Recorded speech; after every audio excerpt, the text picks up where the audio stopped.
A royal occasion is about to start in Scunthorpe. The time 2:20 p.m., the day the 27th of June 1958. The royal train arrives at Scunthorpe.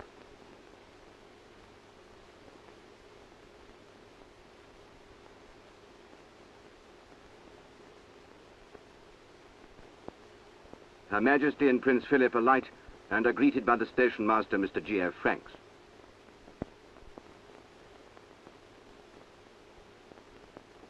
The Queen is now received by the Mayor, Councillor Mrs. V. Wilmshurst, and her consort, Mr. H.G. Wilmshurst.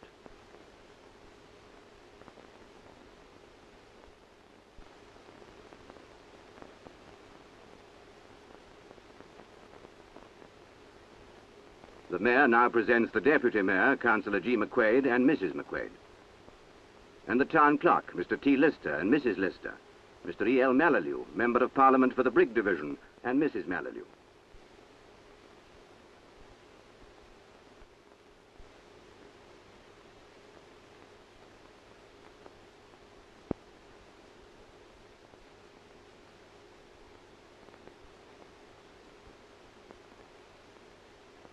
Passing through the booking office, the royal party prepare to depart on the tour of Scunthorpe.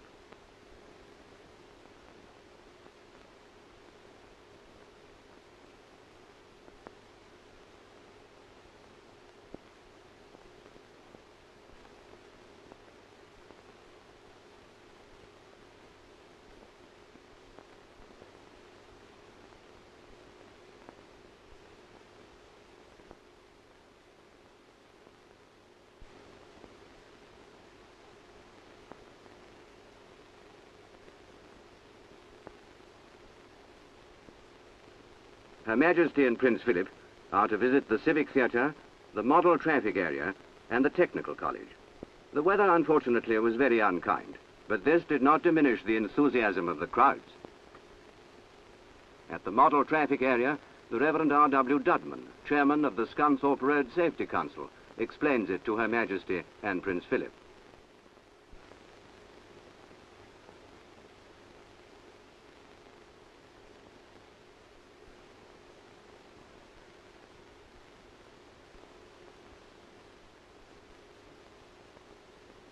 After the tour of the town, Her Majesty comes to Appleby Frodingham, where vast crowds of enthusiastic workers and their families are ready to welcome her.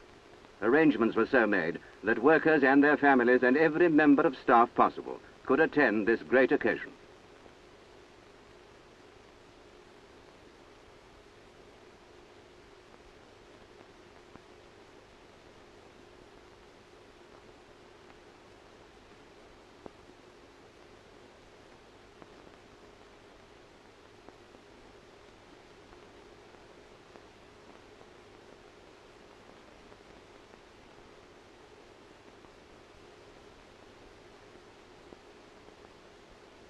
The Lord Lieutenant of Lincolnshire, the Right Honourable the Earl of Ancaster, is greeted by Sir Walter Benton Jones, Chairman of United Steel Companies.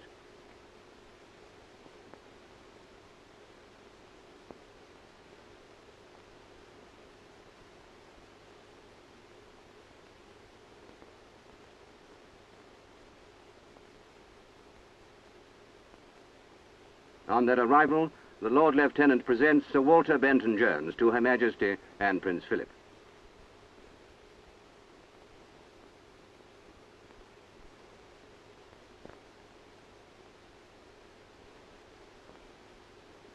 They now pass into the Model Building, where Sir Walter presents Mr. A.J. Peach, General Managing Director of the United Steel Companies, Colonel Peter Benton Jones, General Manager Mining and Carbonization, Lieutenant Commander G.W. Wells, Managing Director Production, and also General Manager of Appleby Frodingham Steel Company.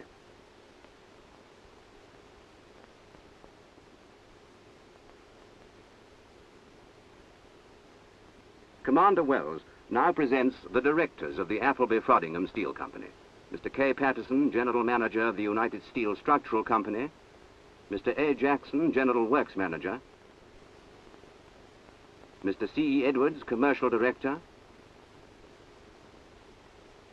Mr. J. L. Gaskell, Chief Engineer, Mr. I. M. Kemp, Chief Designing Engineer, Miss Helen Lewis, Women's Welfare Officer, and Commander I.G. Steele, Public Relations Officer.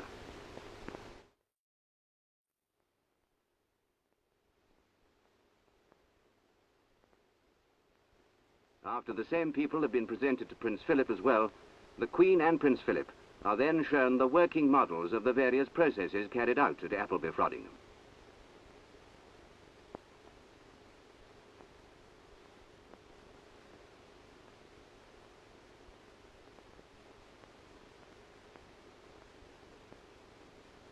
Here, Commander Wells is explaining a model of a blast furnace.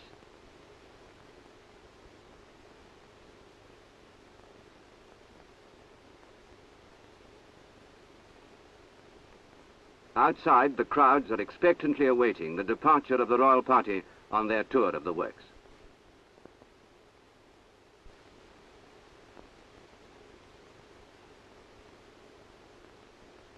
These are nearly all relations, wives and sisters and children of employees of the company.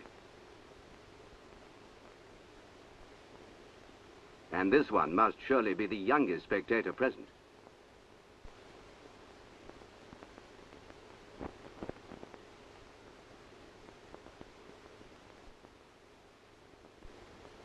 These crowds lined every road round the works, right down North Lincoln Road, both sides, all the way to the ironworks.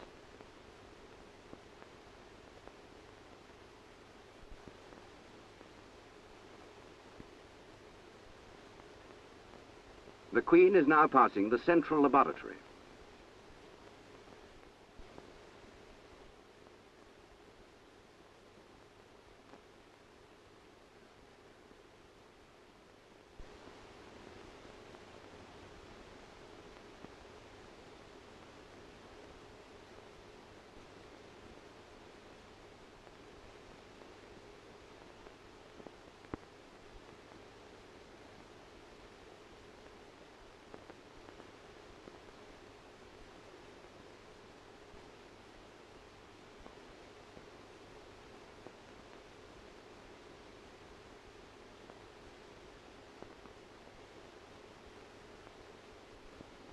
Arriving at South Ironworks, Commander Wells escorts the Queen and Prince Philip and presents Mr. A.J. Pike, the electrical foreman, who is going to take them up in the lift to the cast house.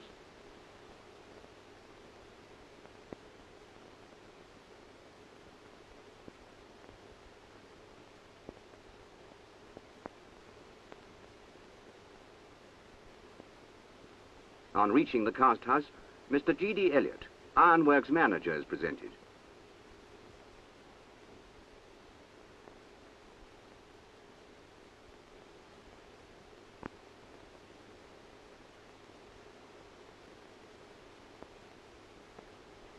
Mr. T. Mitchell, Superintendent of Blast Furnaces, is presented to the Queen and Prince Philip.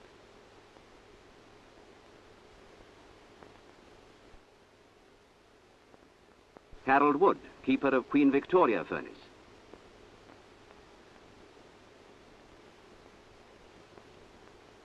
Followed by Mr. A. Bridge, Ironworks Engineer. Mr. H. Goodson, Maintenance Manager, United Steel Structural Company. Tom Roberts, Chairman of Works Council.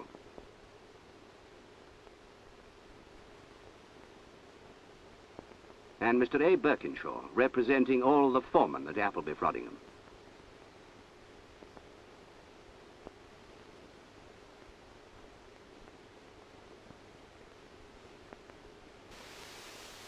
Commander Wells then conducts the Queen and Mr. G.D. Elliott, the Duke, along Prospect Avenue, where Queen Anne, the largest of the 4 Iron Queens, is about to cast.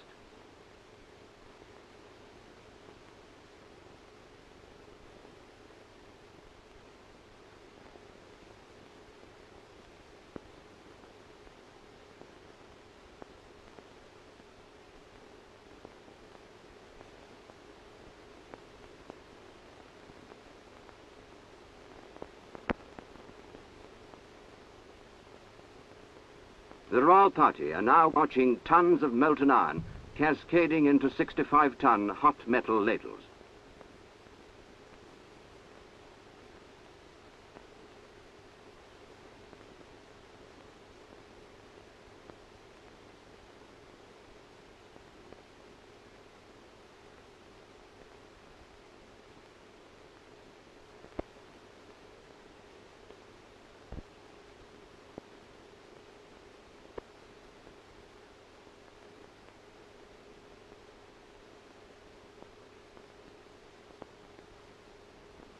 On the return journey, the royal couple are greeted a second time by the waiting crowds on Seraphim Road, Frodingham South Road, Services Road and North Lincoln Road.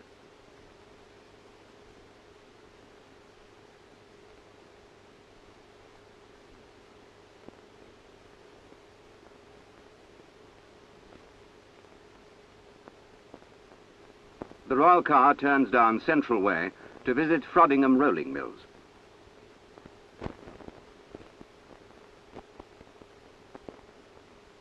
On arrival at Frodingham Mills, other presentations are made. First, Mr. W. Jackson, Steelworks Manager.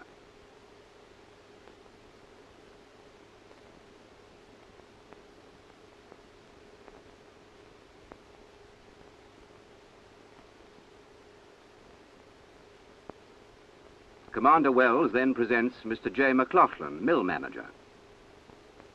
John Crompton, 32-inch mill roller. Mr. P. Dixon, Steelworks Engineer. Mr. W. E. Smith, Chief Electrical Engineer, and Mr. W. Laverick, Chairman of the Staff Council. The same are then presented to Prince Philip. The Queen mounts the stairs on the way to the control bridge of the 32-inch mill.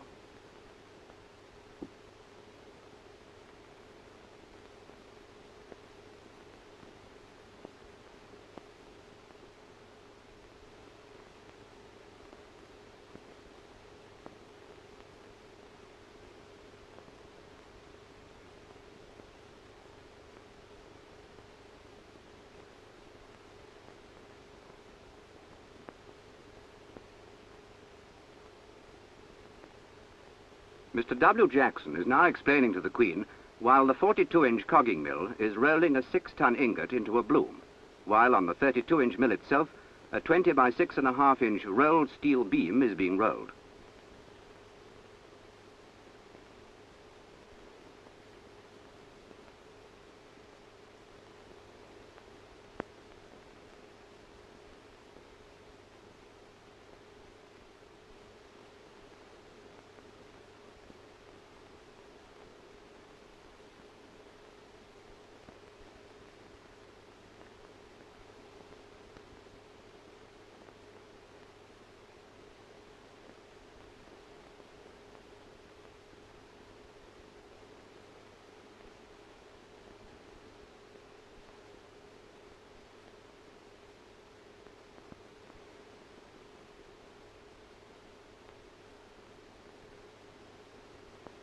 The cogger is Gordon Flinton, and the assistant Walter Brackenbury, with whom His Royal Highness is discussing the work in hand.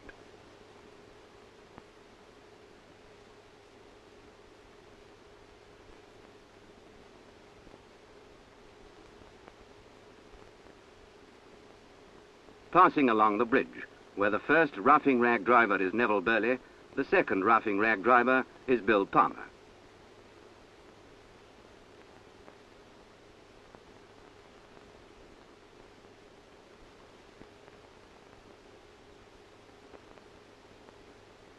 They are rolling a bloom to become a 20 by 6.5-inch joist.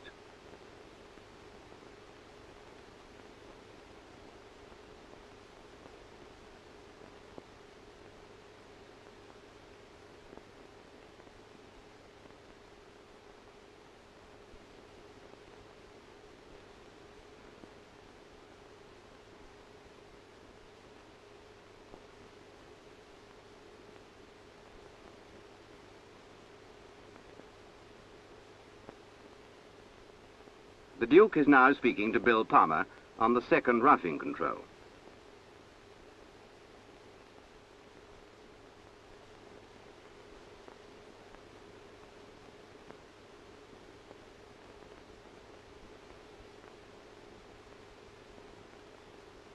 Finally, the Duke has a word with Miss Ivy Clayton, the finishing manipulator driver.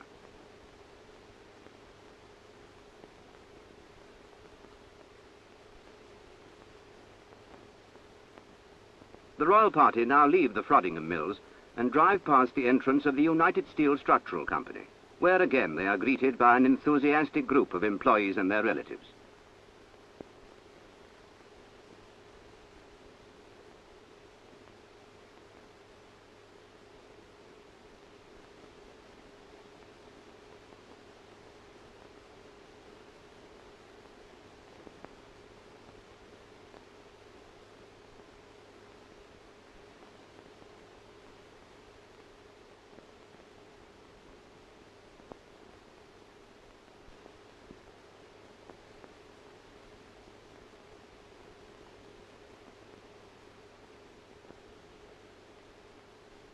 In spite of wet weather, Her Majesty elected to leave her car and walk to the lawns, a gesture very much appreciated by all of us.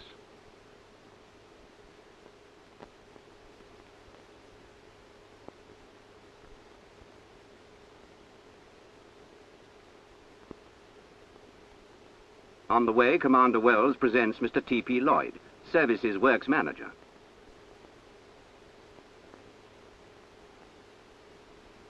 And now Mr. Lloyd presents to Her Majesty George Wilson, representing the maintenance unions employed on the works, George Britton, representing the production unions employed on the works, and also 3 retired long-service employees. Mr. Spriggs, 56 years service, Mr. A. Arnold, now crippled, who served the company for 36 years, and Mr. G. Sargent with 56 years service. Her Majesty then crosses to the lawn to have presented to her the wives of directors, Mrs. Peach, Mrs. Wells, Mrs. Benton-Jones, Mrs. Patterson, Mrs. Jackson, Mrs. Edwards, Mrs. Gaskell, Mrs. Kemp, also Mr. J.D. Chambers, our company secretary, and Mrs. Chambers, Mrs. I.G. Steele, the Venerable L. Ashcroft, Archdeacon of Stowe, Mrs. Ashcroft, Lieutenant Colonel R. Sheffield, Mr. D. Bruce Gardner, Mrs. Bruce Gardner, Mr. Campbell Adamson, and Mrs. Campbell Adamson.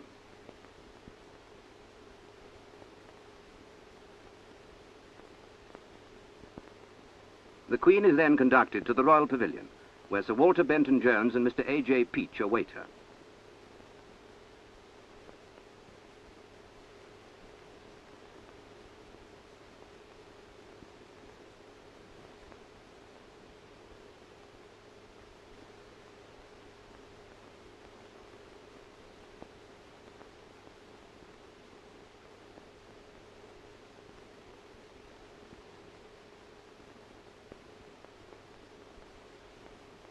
The Prince is still talking to Mr. Arnold in his chair.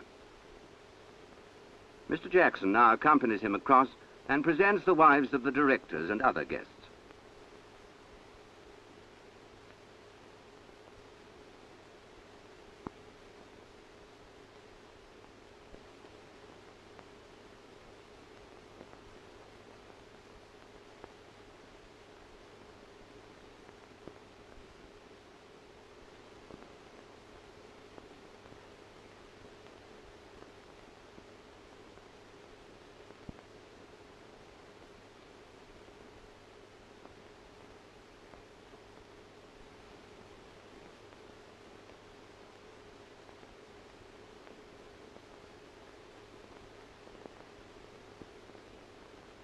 Sir Walter Benton-Jones now offers a presentation to Her Majesty of a silver model of the famous radio telescope at Jodrell Bank.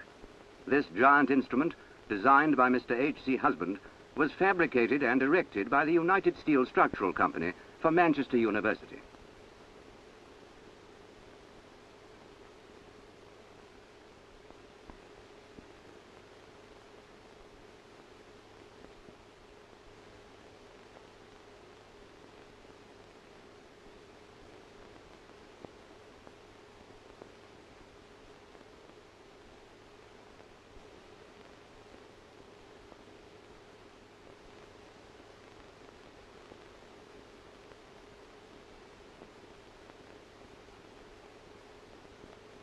Beside it is a 0-0 gauge model of the Janus diesel loco, as supplied by the Yorkshire Engine Company, which is presented to Prince Philip for Prince Charles.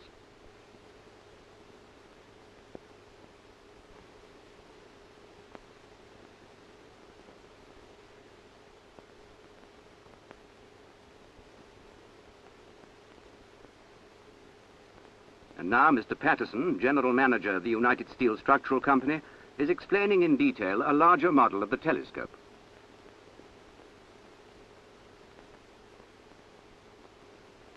In the meantime, about 400 of the Appleby-Frodingham staff and their families are seated on the lawns for tea.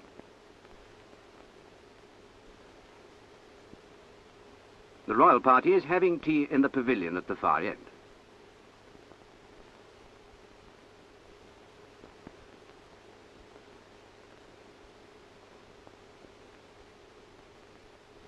while on the other lawn, the retired employees and their families, as well as trade union representatives and works councillors, are having tea.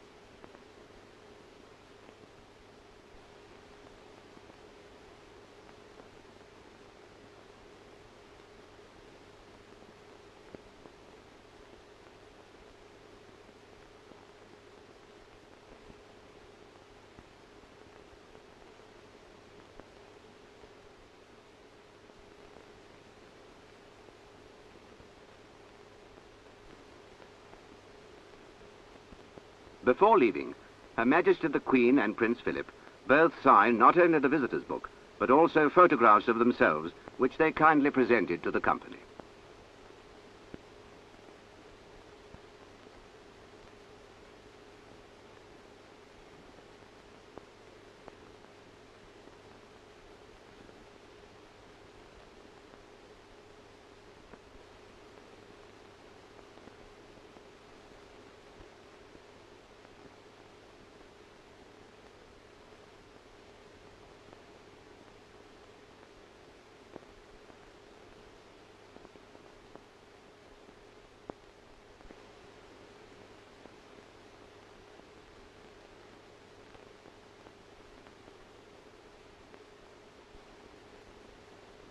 As Her Majesty leaves, she pauses to say goodbye to Sir Weston Craycroft Amcots, Chairman of the County Council, and Lady Amcots.